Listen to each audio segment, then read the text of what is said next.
అమర్ కోపంగా అరుస్తూ నాకు ఎవరంటే కోపం రాథోడ్ అని నిలదీస్తూ ఉండగా నాకెలా తెలుస్తుంది సార్ అని బిక్కమొఖం పెట్టుకొని అడుగుతూ ఉంటాడు రాథోడ్. నాకు చెప్పకుండా ఇంట్లో నుండి వెళ్ళిపోయిన వాళ్ళంటే కోపం, ద్వేషం.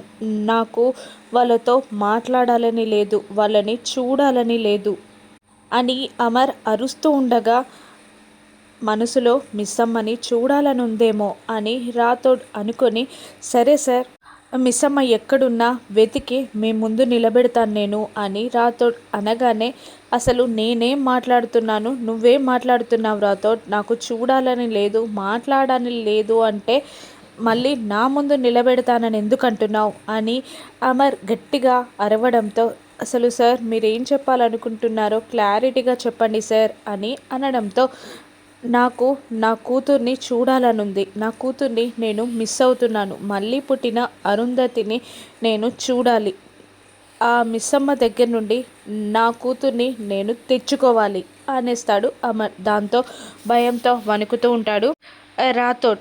5 ఏళ్లగా కనిపించని మిస్సమ్మ ఇప్పుడు ఎలా కనిపిస్తుంది సార్ అని అడుగుతూ ఉండగా, తను హైదరాబాద్లోనే ఉంది రాథోడ్, ఆ రోజు మార్కెట్లో కరుణకి కనిపించింది, ఆ తర్వాత గుళ్ళో కనిపించింది నాకు, ఇవి 2 భ్రమలు కాదు, నిజంగానే ఆ మిస్సమ్మ హైదరాబాద్లోనే ఉంది అని అంటూ ఉంటాడు అమర్. అలా అయితే నేను వెతికి తీసుకొస్తాను సార్ అంటుండగా, అవసరం లేదు పద అంటుంటాడు అమర్. ఎక్కడికి సార్ అని రాథోడ్ అడగగానే, మార్కెట్కి వెళ్తుంది, లేదంటే గుడికి వెళ్తుంది, ఆ 2 ఏరియాలో దగ్గరలో వెతికితే తను దొరుకుతుంది, పద అని అంటూ ఉంటాడు అమర్. సార్ నేను ఒక కాల్ చేసుకొని వస్తాను, మీరు వెళ్ళండి అని అంటాడు రాథోడ్.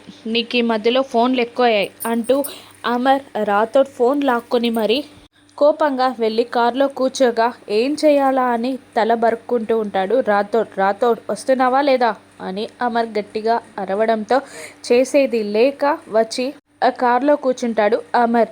ఇక మనోహరి ఫోన్ చేసిన విషయం కరుణ బాగీకి చెప్పి, భార్యాభర్తల్ని ఇద్దరిని కలపాలని చూస్తున్నానని నాటకాలు ఆడింది, దానికన్నా 2 ఆకులు నేను ఎక్కువనే చదివాను కాబట్టి నేను చూడలేదు, చూస్తే చెప్తానని చెప్పాను అని అంటూ ఉంటుంది కరుణ. సరే నువ్వు ఫోన్ చేసి నేను చెప్పినట్టు చెప్పు అంటూ ఒక ప్లాన్ని చెప్తుంది బాగి. అలా అయితే నువ్వు దానికి దొరికిపోతావు కదనే అని అంటూ ఉండగా, అదేం చేయాలనుకుంటుందో నేను కూడా అబ్జర్వ్ చేస్తా అని అంటూ ఉంటుంది బాగి. అది కాదే అని ఏదో చెప్పబోతున్న కరుణని ఆపి, నువ్వు ఫోన్ చేసి ఫస్ట్ చెప్పు, దానంతు నేను చూస్తా అని అంటుంది బాగి. దాంతో ఫోన్ చేసి స్పీకర్లో పెట్టి మనుతో మాట్లాడుతూ ఉంటుంది కరుణ. సారీ మనోహరి, ఇంతకుముందు అబద్ధం చెప్పాను, నేను 2-3 సార్లు మార్కెట్ ఏరియాలో బాగీని చూశాను, కానీ తనతో మాట్లాడలేదు, తను నన్ను చూడలేదు, నేను తనని వెతకలేదు అని అంటూ ఉంటుంది కరుణ. అవునా అని మనోహరి ఆశ్చర్యపోయినట్టు నటిస్తూ ఉండగా, అవును, నువ్వు ఆ భార్యాభర్తల్ని ఇద్దరిని కలుపుతానన్నావు కాబట్టి నీకు చెప్పాను, వాళ్ళిద్దరే నాకు కలవడమే కావాలి అని ఎమోషనల్గా మాట్లాడినట్టు యాక్టింగ్ చేస్తూ ఉంటుంది కరుణ. ఓ అవును సరే, వాళ్ళని కలిపే బాధ్యత నాది అని అంటూ ఉండగా, సరే వెళ్ళు, టైం అవుతుంది కదా అని కరుణ అంటూ కాల్ కట్ చేస్తుంది. ఇక మనోహరి కాల్ కట్ చేస్తుంది. ఇక బాగి మనోహరి గురించి మనోహరి బాగిని తిట్టుకుంటూ మాట్లాడుకుంటూ ఉంటారు. ఈరోజు నీ అంతు చూస్తానే, నిన్ను దూరం పంపించడం కాదు, డైరెక్ట్ దేవుని దగ్గరికే పంపిస్తానని మనోహరి అంటూ ఉండగా, నన్ను ఇన్నాళ్ళు నా భర్తకి దూరం చేసావు, ఇక నిన్ను ఆ ఇంటి నుండి గెంటేసి నేను మా ఆయన దగ్గరికి చేరతాను అని బాగి మనసులో శపథం చేసుకుంటూ కోపంతో రగిలిపోతూ ఉంటుంది. ఇంకా కొన్ని గంటల్లో దాని కథ ముగియనుంది అని బాగి అంటూ ఉండగా, ఇంకా కొద్దిసేపట్లో నిన్ను యమలోకానికి పంపిస్తానే అని మనోహరి గట్టిగా శపథం చేస్తూ ఉంటుంది. బూర్కా వేసుకొని మార్కెట్కి వెళ్ళడానికి రెడీ అవుతుంది బాగి. నాకెందుకో భయంగా ఉందే అని అంటూ ఉంటుంది కరుణ. భయం ఎందుకే, నేనున్నాను అని అంటూ ఇద్దరు మార్కెట్కి బయలుదేరుతారు. మరోవైపు మార్కెట్ ఏరియా దగ్గరికి కార్ తీసుకొస్తాడు అమర్. ఇక్కడ ఆపమని చెప్పగానే, ఇక్కడికి ఎందుకు వచ్చాం సార్ మనం అని అంటూ ఉంటాడు రాథోడ్ ఆ రోజు కరుణకి మిస్సమ్మ కనిపించిందని చెప్పిన ఏరియా ఇదే కదా అని అంటూ ఉండగా తనది భ్రమ కదా సార్ అని అంటూ ఉంటాడు రాథోడ్. భ్రమో కాదో కాసేపట్లో తేలిపోతుంది అని అంటూ ఉంటాడు అమర్. ఒక్కసారి ఫోన్ ఇవ్వండి సార్, ఆఫీస్కి రావట్లేదని ఫోన్ చేసి చెప్తాను అని అంటుండగా నో వే, అవసరం లేదు, నేను ఆల్రెడీ ఇన్ఫామ్ చేశాను అని అంటుంటాడు అమర్. మిస్ అమ్మకి మెసేజ్ ఎలా చేరవేయాలా అని తటపటాయిస్తూ టెన్షన్ పడుతుంటాడు రాథోడ్. రాథోడ్ టెన్షన్ని గమనించి ఏమైంది రాథోడ్, ఎందుకు టెన్షన్ పడుతున్నావు అని అమర్ గట్టిగా అరిచేస్తాడు. సార్ అది ఏం లేదు సార్, అలా కాదు సార్ అని అంటూ తటపడుతూ ఉంటాడు రాథోడ్. మళ్ళీ బాకీ కోసం వెతుకుతూ ఉంటాడు అమర్. మరోవైపు అదే ఏరియాకి మనోహరి వచ్చి కార్ అక్కడే ఆపి బాగీ కోసం వెయిట్ చేస్తూ ఉంటుంది. అదే ఏరియాకి కరుణని తీసుకొని బాగీ వస్తుంది.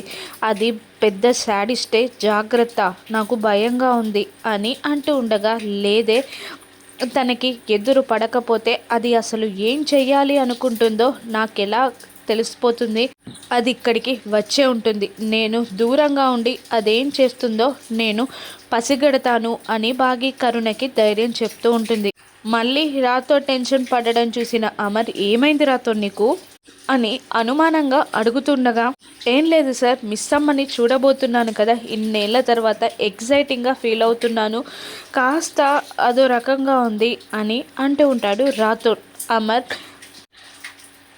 బాగీని వెతుకుతూ ఉంటాడు. అప్పుడే బాగీ బుర్కాలో కూరగాయలు తీసుకొని వస్తూ ఉంటుంది. ఆ బాగీని అమర్ గుర్తుపట్టేస్తాడు. బుర్కాలో ఉన్నా కూడా అదిగో చూడు, ఆ బుర్కా అమ్మాయే కదా, ఆ రోజు ఇంటి ముందుకి వచ్చి కూడా బాగీ కరుణ ఫ్రెండ్ అని తప్పించుకొని వెళ్ళిపోయింది. ఇప్పుడు ఎలా తప్పించుకుంటుందో నేను చూస్తా, దాని ముసుగు తీస్తా అని అమర్ అనేస్తాడు. మరోవైపు బుర్కాలో ఉన్న బాగీని మనోహరి కూడా గుర్తుపట్టేస్తుంది. బుర్కాలో వస్తే గుర్తుపట్టలేననుకున్నావా బాగి, నిన్ను ఆ బుర్కాలోనే పైకి పంపించేస్తా అని మనోహరి కూడా కార్ స్పీడ్గా డ్రైవ్ చేస్తూ వస్తూ ఉంటుంది. పద తన ముసుగు తీద్దాం అని అమర్ అంటూ ఉంటాడు. వద్దు సార్, ఈ ఒక్కసారికి వదిలేయండి, ఏదో గొడవ అవుతుందేమో అంటుండగా గొడవైనా పర్లేదు, ఈరోజు అంతు తేల్చాల్సిందే అని కోపంగా అంటూ అమర్ కార్ దిగి కమన్ రాథోడ్ అని అంటూ అరుస్తూ వెళ్తూ ఉంటాడు అమర్.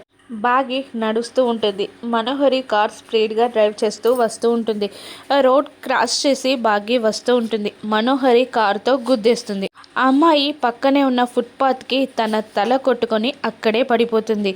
అమర్ మనోహరి ఇద్దరు ఆ సిచ్యువేషన్ని చూస్తారు. అమర్ అయ్యో అంటూ దగ్గరికి రాబోతాడు. రాథోడ్ కూడా టెన్షన్ పడుతూ ఉంటాడు. మనోహరి ఇంతలో కిందికి దిగి ఆ అమ్మాయిని చూసి పైకి లేపి సారీ అంటూ బుర్కా తీసేస్తుంది. బుర్కా తీసేగానే తను బాగి కాదు, అక్కడున్న వేరే అమ్మాయిని చూసి టెన్షన్ పడుతూ ఉంటుంది మనోహరి.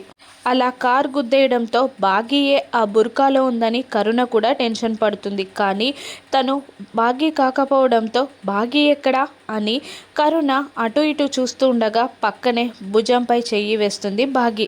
నువ్వెక్కడున్నావేంటే, ఆ బుర్కాలో ఉన్న అమ్మాయివి నువ్వే అనుకున్నాను, చాలా టెన్షన్ అయ్యాను కింద పడిపోయావని అంటూ ఉండగా ఆ టైంకి నేనే రావాలే, కానీ మా ఆయన నా కోసం వెతుక్కుంటూ రావడం నేను చూశాను, అందుకే తప్పించుకొని వచ్చేసాను, అదే టైంకి ఆ అమ్మాయి వచ్చేసింది అని బాగి చెప్తూ ఉంటుంది. మరోవైపు కారుతో గుద్దినందుకు ఆ బుర్కాలో ఉన్న అమ్మాయి మనోహరిని బండబూతులు తిడుతూ ఉంటుంది. ఏ పాగలేదాన్వా నువ్వేమైనా, అంత ర్యాష్ డ్రైవింగ్ ఏంటి, అలా గుద్దేస్తావేంటి, కాసేపు అయితే నా ప్రాణం పోయేది, నువ్వు మనిషివేనా అని తిడుతూ ఉంటుంది. సారీ అని మనోహరి అంటూ ఉంటుంది. ఆ అమ్మాయి వెళ్ళిపోగానే అమర్ కూడా అక్కడికి వస్తారు. ఏదో ఆలోచిస్తున్న మనోహరిని ఏమైంది మనోహరి అని అమర్ గట్టిగా అడగగానే పరధ్యానంలో ఉన్నాను అమర్, కారు బ్యాలెన్స్ తప్పింది అని అంటూ ఉండగా నువ్వెందుకు వచ్చావు అని అడిగేస్తుంది అమర్ని. అసైన్మెంట్ ఉండడం వల్ల వచ్చాను అని తడబడుతూ చెప్తూ ఉంటాడు అమర్. నువ్వు వెళ్ళు మనోహరి అనడంతో మనోహరి వెళ్ళిపోతుంది.